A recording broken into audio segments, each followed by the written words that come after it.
Sauf que on peut apprendre, j'aime bien le jeu de mots maîtriser l'incertain parce qu'on ne maîtrisera jamais l'incertain.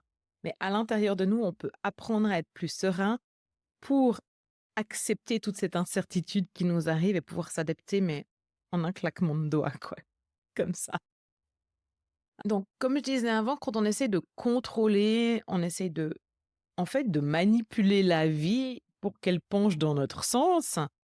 Et puis ça vient renforcer la résistance, en fait. Au lieu de se dire: «J'ai fait de mon mieux, j'ai confiance et ça va super bien se passer», parce que de toute façon, j'ai aucune idée comment ça pourra se passer.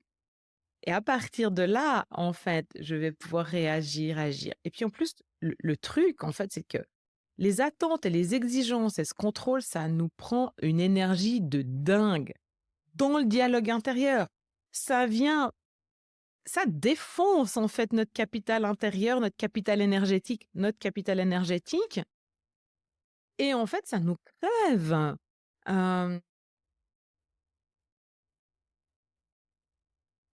et puis, en plus de nous crever, et ben, ça nous empêche d'accéder à notre intuition et de lui faire confiance. Parce qu'il y a tout le temps ce dialogue intérieur qui revient et qui vient péter, en fait, la relation avec notre intuition et avec tout le reste, quoi.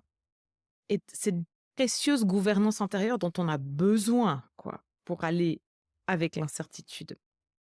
Donc évidemment, apprendre à lâcher le contrôle, lâcher Excel et tout ça, ça s'est pas fait, comme ça en claquant des doigts, hein. J'ai appris à le faire déjà depuis de nombreuses années et puis 2020, ça a vraiment été une année charnière pour moi.